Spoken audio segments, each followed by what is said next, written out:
Hi, I'm Amy, thank you for tuning in.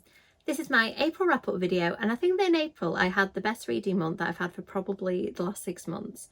Part of the reason for that I think is because I went away for a couple of days and I always read a lot when I'm on holiday.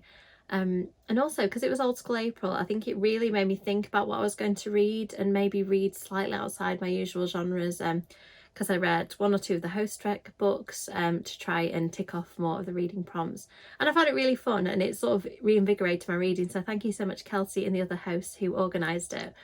I found it really fun and I'm definitely going to try and do more readathons in future because I think that it just really worked to get me reading again, I think. So I read lots of great books this month, a couple of new favourites, which is fantastic, and a couple of books that aren't out yet. So let's dive into it. First off, I read Our Wicked Histories by Amy Goldsmith. I really enjoyed Those We Drown that came out last year, I think, by Amy Goldsmith. So I was really excited to get an early copy of this. It comes out in July.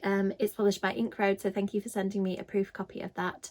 This one is about a girl who attends a really sort of special exclusive school, and she ends up being suspended because of something that happens that sort of is revealed as the book goes on.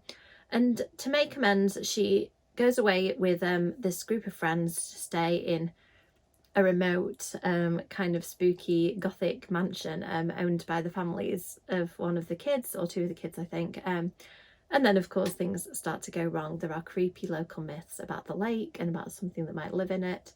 I really liked this book. I thought that the atmosphere was great. I thought that it was very creepy. I love stories about local myths and how like the way this book slowly, I'm trying to word it carefully so I don't spoil it, how this book sort of slowly revealed details about the characters, about the world, about the mythology. I thought it was really clever, very much recommended if you're looking for kind of a creepy YA read. Next up, I think this was one of the host picks for Old School April, The Beast from the East, a Goosebumps book. I'd say this probably wasn't my favourite Goosebumps book, but as I'm trying to read more of them, it was really good to kind of get me into them and remind me what I liked about Goosebumps. For a start, it's super short. I love the fact that you can pick one up and read it really quickly. Sometimes that's just exactly what I'm looking for. The story of this one was okay, in my opinion. It was about a group of kids who get lost in the woods and they end up meeting some creepy beasts and being pulled into a competition that they're running. So I thought that the horror was decent, the story was decent, the characters were okay. It was just one of those where it felt like a good all-around Goosebumps, but probably not one of my favourite ones. Next up, a book that had been on my TBR for ages. One of the prompts for Old School April was to read something set at carnival or circus, so I thought I'd give this one a go. And actually, I thought it was really great. I loved the fact that, try not to spoil this, it focuses on the antagonists of the book more than the protagonists. Does a little bit of both, but I really liked the opportunity to delve into why the wicked characters were the way they were and why they were doing the things that they were doing. I thought it was really fun. Next up, this is a book that has become a new favourite, and it's Diavola by Jennifer Thorne. For a start, I absolutely love the cover. I was seeing it everywhere, so I thought I'd pick up a copy of myself. I think part of the reason that I enjoyed this book so much was that I was staying in an Airbnb and it is about a haunted holiday rental, so I think it really heightened the experience, especially because the B&B we were staying in was next to a cemetery. So it was just absolutely perfectly atmospheric as I was reading it. But the book itself, even if I wasn't staying in a potentially haunted Airbnb, it was just really creepy. I loved the way that the haunted house kind of themes and tropes were built in slowly, so you notice things happening around the house. Again, like the other book I mentioned earlier by Amy Goldsmith, I liked the idea of the local stories about the house that slowly were revealed as you went on, and I thought the main character in this was brilliant. She felt like a real person. Another thing I really liked about this book was the family dynamics. I think that it really added something to the book and made the main character feel even more real. I love the fact that she was in this kind of really difficult family environment, and the family members all had different kind of friction between them. I thought that made for a really interesting read, and I'd say that there wasn't loads of really intense scary horror in this, but there were some moments that scared me, especially with the location that I was staying in. So I would highly recommend this one if you're looking for an adult haunted house kind of read. Next up, the Point Horror Book Club's pick for This month was The Fog. I've read a few Caroline B. Cooney books before. This one I think actually isn't branded as point horror, but it has been released as point horror in some locations, I think. This, again, like the Goosebumps one, wasn't my favourite point horror. I found the main character quite annoying, and she's a little bit younger. I think she's only maybe 12 or 13, I think it said. So maybe that was why I just couldn't relate as much. I do like reading middle grade books, if they're the right kind of middle grade books for an adult to read, like if they have the potential for something to grip like the adult imagination.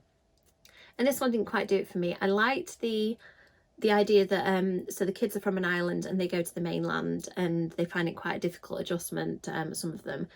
I liked that, and I liked the fact that that idea of being in a difficult new environment, the question throughout a lot of the book was, is the main character just having challenges because of a new situation, or is something generally sinister going on? But there were just a couple of things that grated on me about this book, certain characters that I didn't quite vibe with. So I thought it was decent. It's a trilogy, so if you're interested, you can definitely have a look and see what you think. And there are 2 more books, but I think I probably won't be continuing. Next up, another fantastic book. I've come to adore Simone St. James's books. I read the Book of Cold Cases either last year or the year before, and I don't know why I haven't immediately leapt and read all her others, because I love that. And I really loved this one. This one, it reads like, is it the first episode of Supernatural where Sam and Dean are driving down the road and they pick up a hitchhiker who is a ghost? That's the same vibe. A newlywed couple are on the way to the honeymoon, and they drive down a remote stretch of road and pick up a young woman who tragically dies when they get her to the hospital from, as it turns out, some injuries that she's sustained. And slowly, again, there's a bit of a theme this month. Local myths are revealed, and you gradually find out more about the fact that hitchhikers keep dying on this stretch of road. It was really well done. I loved the 2 main characters. The fact of them being honeymooners was just a kind of different scenario that I've not really read much about, so that was fun, because they were sort of still getting to know each other as we were getting to know different reveals through the book. I love the supporting cast. There's a character, I forget the name because it's been a few weeks since I've read this one, but they stay in a B&B. Again, what's with the themes of this month's reading another B&B, and the owner of the B&B was a really, really interesting character to me. I just thought this one was great. If you're looking for something that kind of bridges the gap of horror and thrillers, and it kind of asks that question of, is there something supernatural at play, or are we dealing with a human killer? And it does those things really well. I loved it.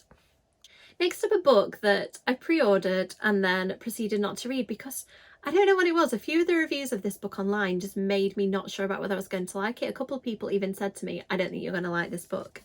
And that is Ninth House. And it turned out I did like it. I really liked it.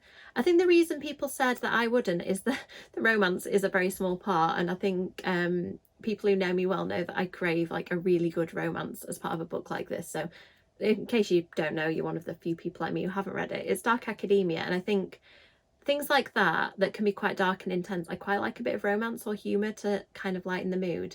And this book doesn't really have that. It has hints of humour, but not a lot. And there is romance there, but it's very much a minor storyline. Also, I think the mystery aspect for me, I could have done with a little more of that.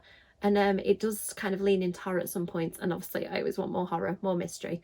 But I thought that the dark academia aspects of this one were really good. I loved the societies. I mean, the idea of Ninth House, for those who don't know, there are 9 kind of secret societies that serve different functions and have different magical affinities. I really liked that. I liked the way Ghosts was kind of tangled into that. I thought it was really good. I read it really fast for a chunky book, and for me, I read this one pretty fast. And I've already ordered the second one from the library, so definitely a sign that I'm going to keep going with this series. I hope that Leigh Bardugo brings out more very soon. Next up, and the last book I read, was the reappearance of Rachel Price. Can you just take a minute for these sprayed edges? I really like them. I kind of wish that this went all the way around, but that's just being picky. So this book is, I think, is it the 5th book by Holly Jackson? At this point, I've really enjoyed all of Holly's books. I think the Good Girl's Guide to Murder trilogy is still my favourite of hers, but I really enjoyed this one. It was a pretty unique premise, I think, where the main character's mother disappeared in mysterious and potentially tragic circumstances, and then a true crime series is being made about that, and then suddenly she comes back. So the disappearance of Rachel Price actually becomes the appearance of Rachel Price. I really like with Holly Jackson's books the way she has lots of things to reveal to you, and the main characters are going on this journey to find out what's happening, and then you, as they uncover things, you uncover things along with them. I like trying to figure out what is happening in her books because there's normally some wild and potentially creepy twists. I really like this one. As I said, Good Girl's Guide to Murder is still it for me because I absolutely adore that book. But if you're looking for a fun, kind of unpredictable and fresh thriller, then as usual, Holly Jackson is fantastic at that. So that is it, my reading wrap up for April. Like I said, I really enjoyed quite a lot of these books. There were a couple that I felt kind of lukewarm about that were older books that I picked up, The Point Horror and Goosebumps. But I'm really pleased that I'm reading more adult books. That seems to be what I'm vibing with quite a lot at the minute, like Diavola, so and Ninth House. So if you can recommend anything in the comments that you think I would like based on those books, that'd be awesome. Let me know if you've read any of these books, and as always, likes and subscribes are really appreciated, and I'll see you in the next video. Bye!